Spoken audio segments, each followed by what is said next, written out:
My name is Aaron Lopresti. I've been a comic book artist, a commercial illustrator, and a writer for over 25 years, and this is my YouTube channel.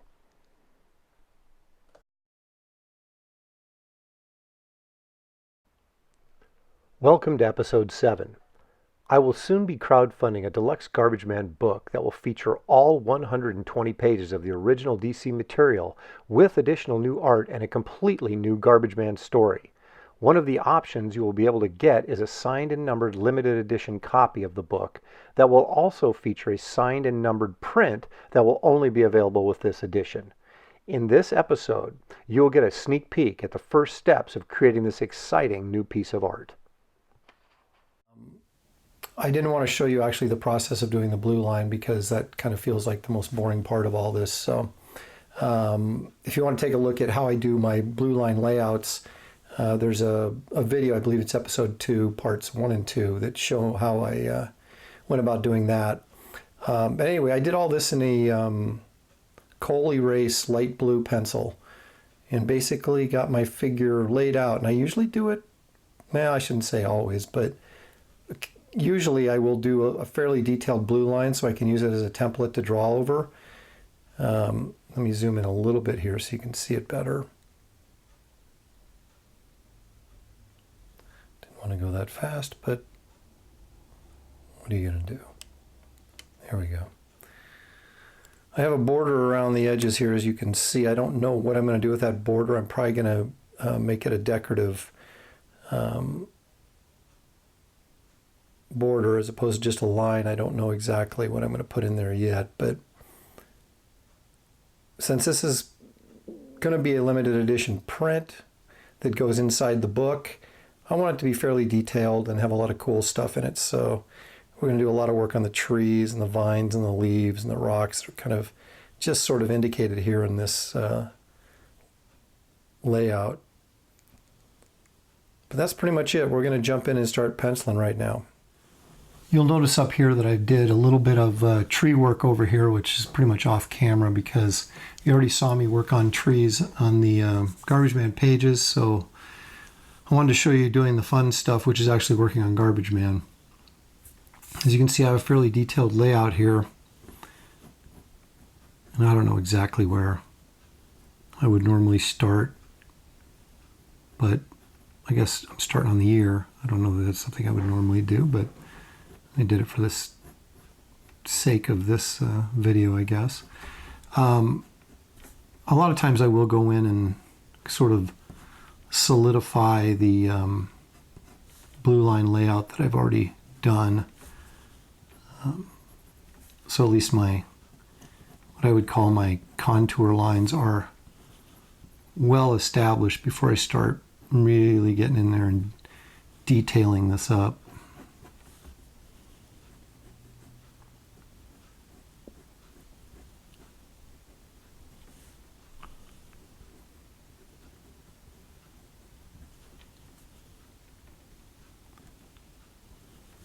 Garbage Man only has one nostril, and it's on this side, unless I'm mistaken. If I am, I'll go back and change it later.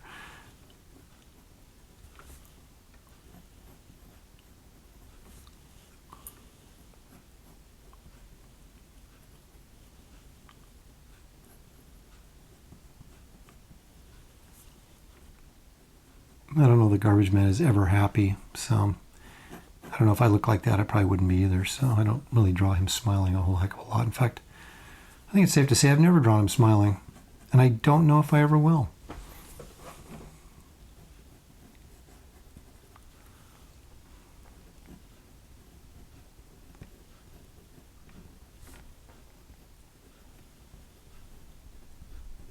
For me, it's very helpful to kind of go in and establish the line work in here before I start dropping in shadows, because then I can,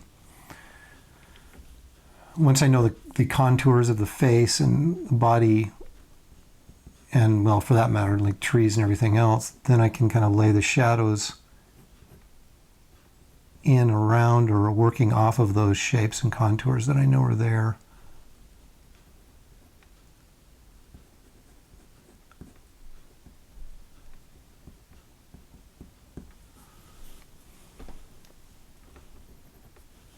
already wondering if that eye is too far over here.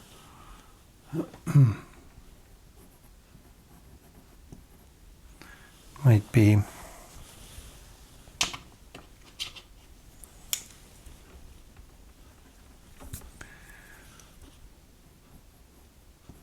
Let's see if I move this eye over.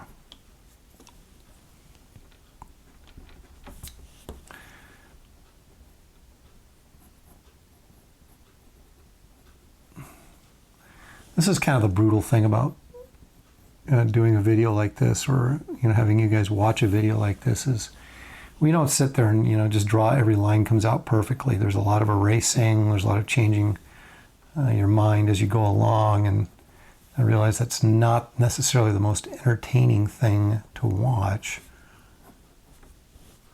So I apologize, but at least we're all human, right? I kind of want to make sure that neck is thick enough. My moon is over here, which is going to be most of my light source. So that means the shadows are going to be on this side of his face.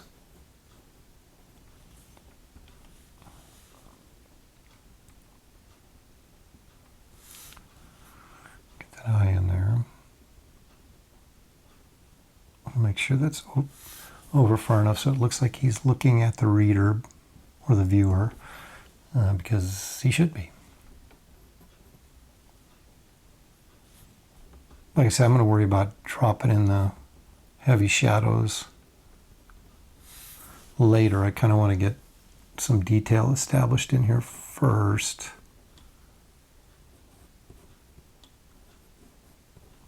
The thing with Garbage Man, the fun thing about him and the pain in the butt thing about him is there's a lot of line work, a lot of detail, a lot of veins, a lot of garbage sticking out of him. So he sort of requires a little bit of work, more so probably than your average superhero would. Although some of them have complicated costumes that sort of present challenges, but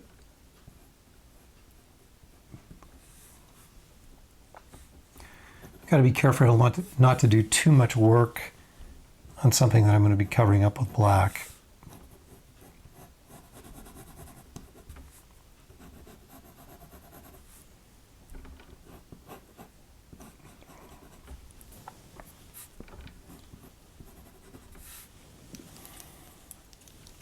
Again, you can see I'm really using that underdrawing in the blue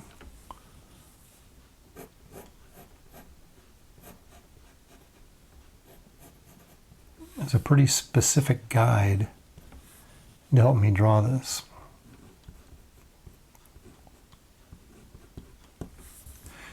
Again, I do more of the work in the blue and I do less of the work with the pencil. At least that's the idea. I know I'm going to have some heavy shadow over here, but I'm not. Sometimes you can go in with a piece of tracing paper, lay it over the top of this, and then use a marker or something to kind of put your blacks in and kind of get an idea of where you want them, which I actually may do on this piece, because there's going to be a lot of shadow on here, and I want to make sure that I get it in a way that it looks really good, without having to do a bunch of trial and error on the finished artwork and, penciling and erasing, penciling and erasing. I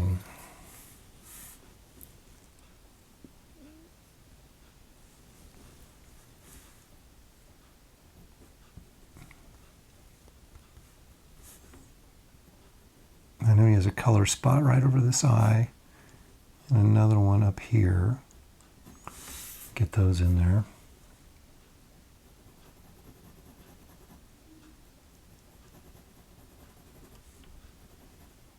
Okay, see, I just colored in the color spot. Not what I wanted to do.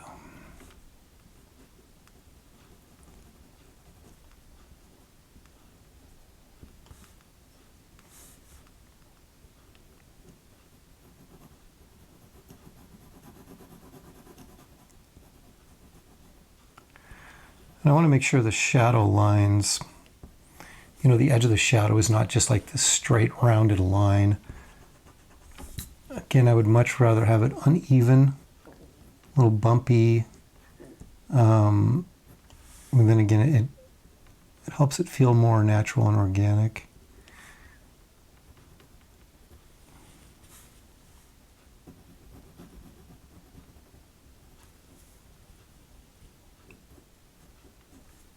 May leave a little halo back here.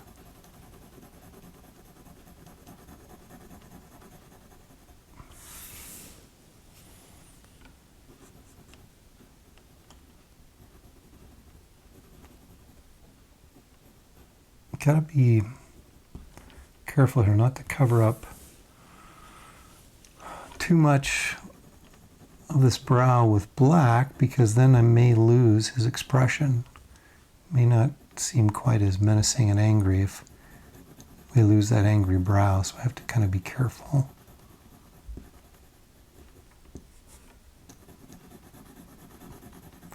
Sometimes when you're doing shadow work, you can leave too much detail. Then it gets kind of busy and distracting, so I kind of have to find a happy medium, which, you know, I can keep filling stuff in here until it looks the way I want it to. And I still think those eyes feel like they're looking over here instead of looking back this way, so we're going to have to change that pupil, but I'm not going to do it right this second.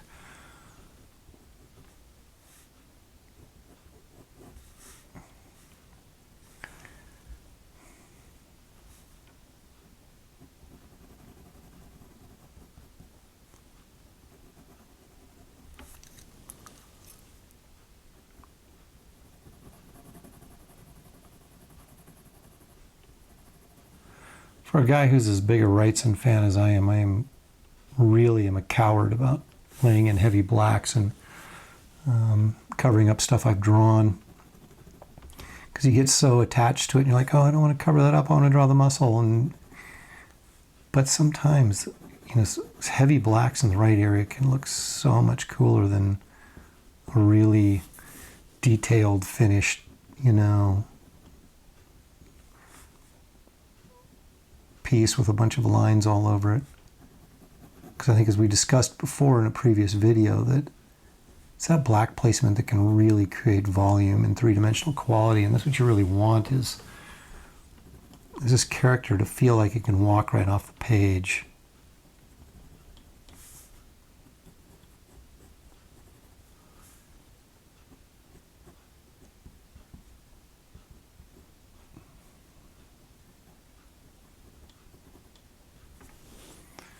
I think I'm going to leave this lower lip open a little bit because the light is hitting it there, so I don't want, yeah, more like that, I think. See, it's questionable. You know, I could color this all in black right here, and I might, but I'm not going to right now because I haven't quite made the decision if that's what I really want to do. Once I get the rest of the blacks in, I'll be able to make that decision. It'll probably be a little bit more informed decision than just sort of guessing right now.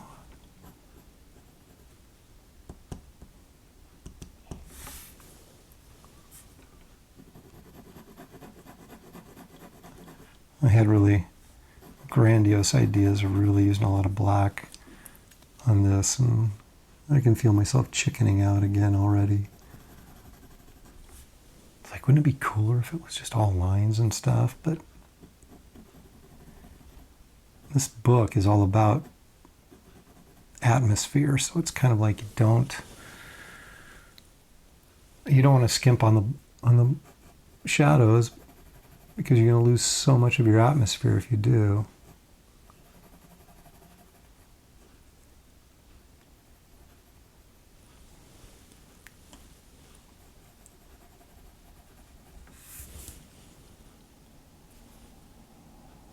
Okay, you can see where we're going here on this. I'm going to pause for a second and switch gears and move the camera a little bit. down farther so we can work on another part of this drawing.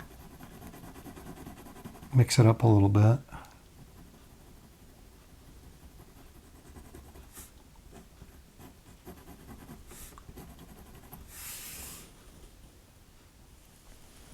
I want to go in and work this tree a little bit here, or what, I don't know how much you can see in the blue, but at least what's going to end up being a tree.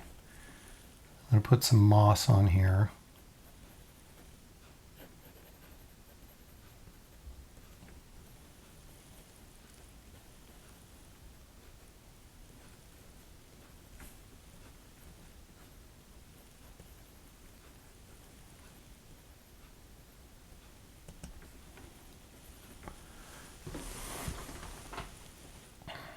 Again, you'll notice my pencil work on this stuff is very loose and random to give it that organic feeling that I want.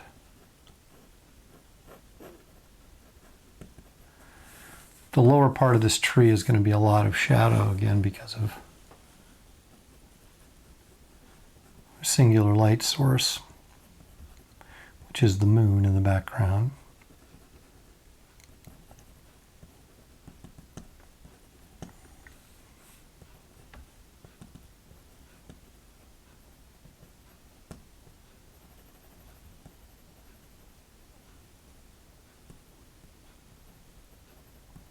And as I create these little pockets of moss here, I'm going to drop in shadows underneath them. So I feel like they're kind of coming out from the paper a little bit.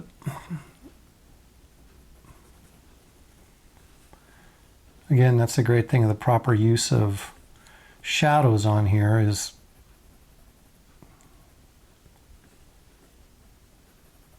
giving some depth and creating volume on a two-dimensional surface.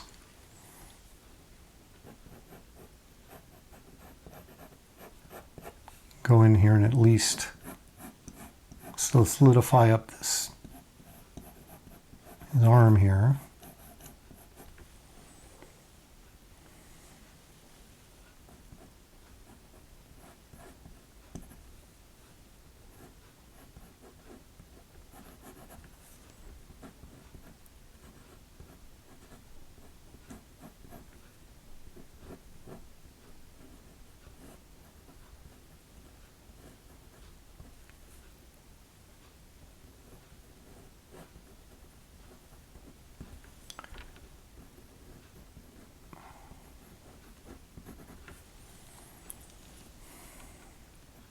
Not a bad first go around for that hand, but we'll work on that.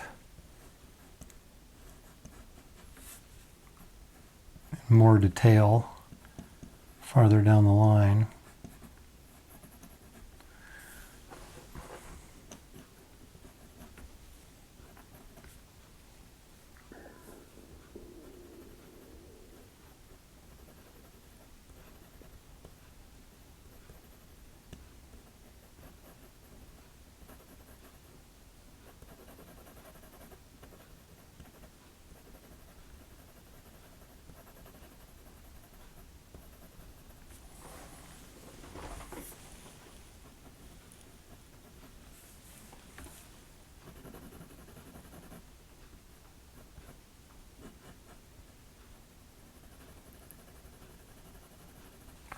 I'm going to make sure I got the shadow indicated underneath his hand as well.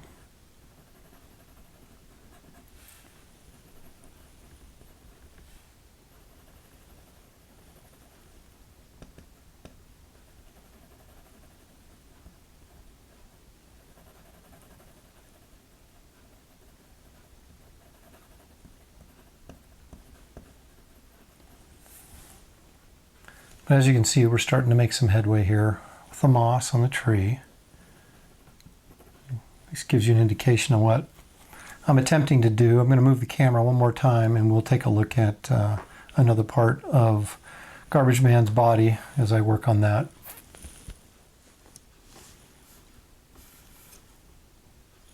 All right, this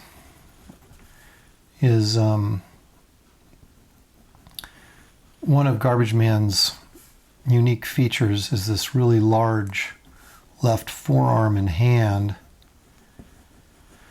that I sort of imagined being more of a solid kind of really powerful, like concrete or something like that he can use to punch holes through walls, and if he really wants to crush one of the monsters he's fighting or something, he'd use this hand, because you can see that this, actually, you know what, I'll go in and pencil this in so you can see it better, but this hand is way bigger than his other hand. His other hand is fairly, normal sized for the size of his body. This hand only has 3 fingers, and it's really enormous.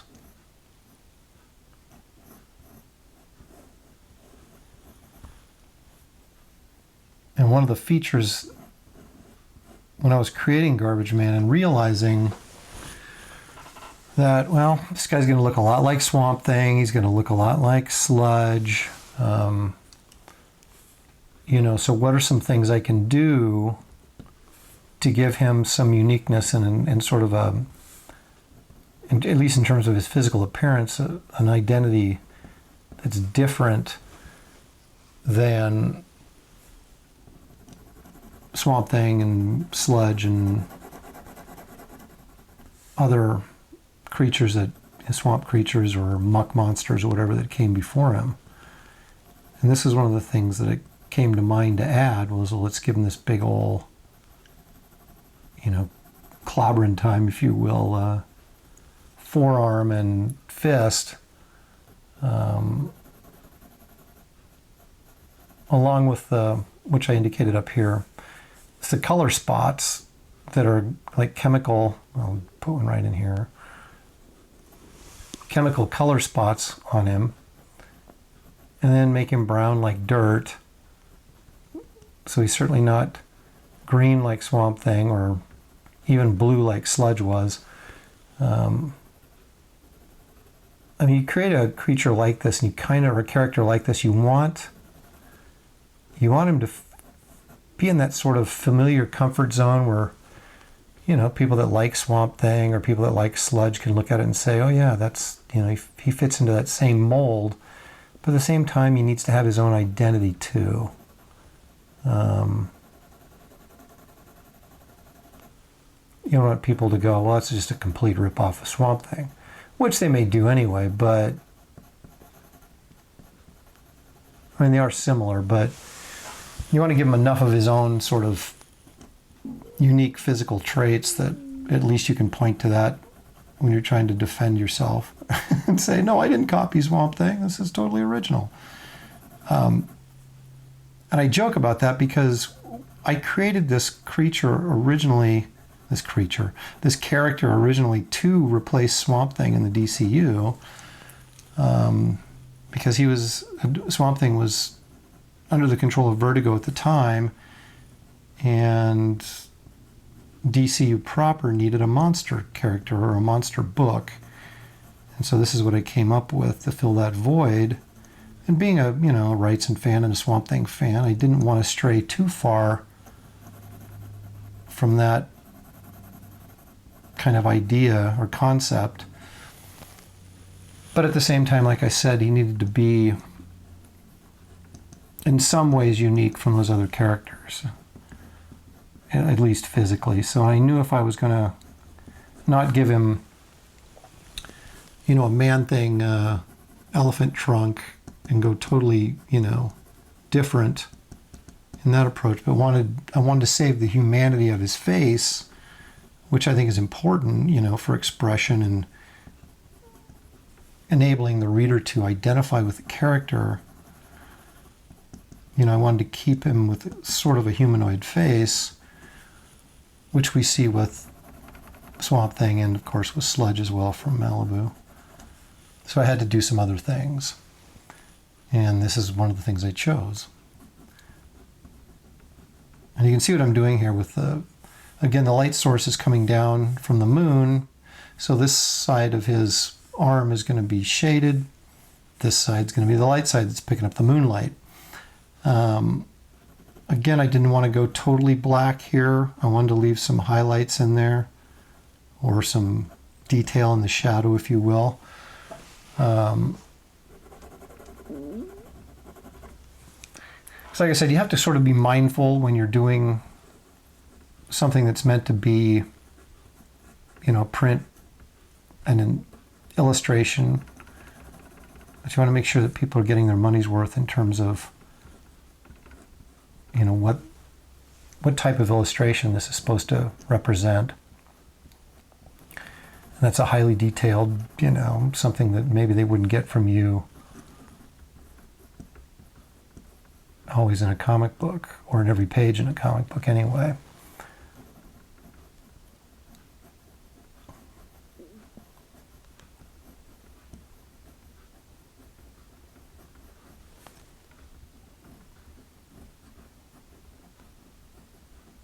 But again, you can see my pencil movement here as I'm doing this. I'm trying to create, once again, more of a random feel to this line work, which then of course will be duplicated in the inking as best I can.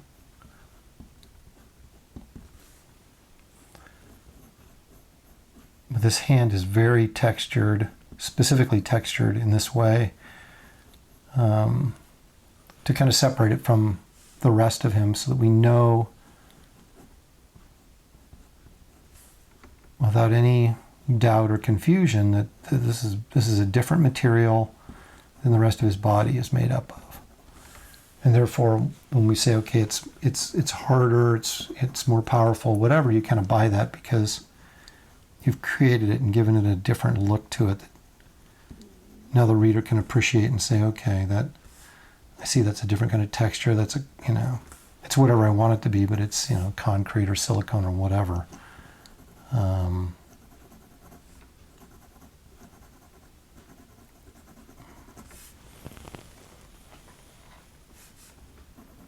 I got to take the time to go in and shade this as well, since it's being affected by the same light source as everything else. So I don't want to go in there and spend all that time on the arm and just go, oh yeah, I'm not going to worry about the hand.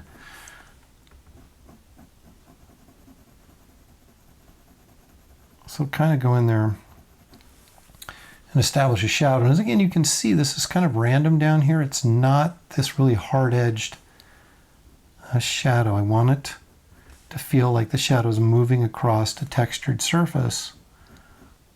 So I keep the lines, and the shadow area is kind of uneven and bumpy, or more random. So again, it feels more natural. And I got reflected light coming up underneath here, underneath the shadow, which will be more apparent in the coloring job. But those are the things you have to tell your colorist too, you know. You know, that's why I left this, you know, this underside lit like that, so you could go in and drop in some bounce lighting coming up from the ground that maybe it's, you know, if this goes, let's just say hypothetically this goes blue up here because of the moon, or you could go yellow because of the moon, and then have a blue kicker light coming up from the bottom here. That's kind of underlight some of these areas. To give the, you know, when you get into the coloring, you give the figure a more three-dimensional look to it.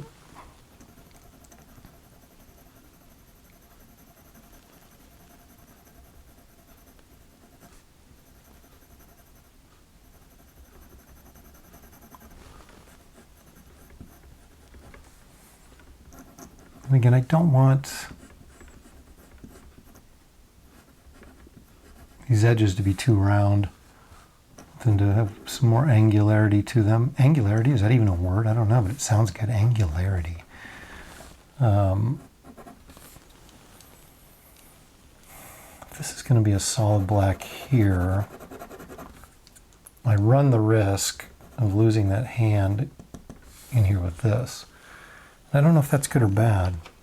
I may ink all this black, and if it doesn't really read well, then I may put a white line in there to kind of separate that so we don't lose the shape of the hand. But then again, I may not. Depends on how it looks. But that's something that I can go in and, you know, ink in black, and then I can change my mind and fix it without too much effort.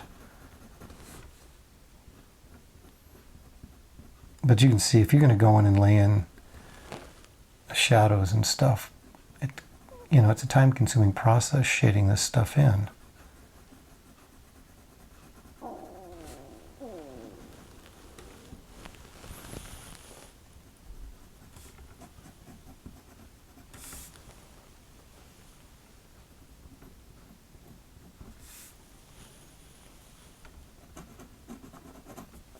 Alrighty, and I think that's where we're going to stop for right now. We'll pull out and take a quick long shot so you can see everything that's been done so far, and we'll pick this up farther along next time.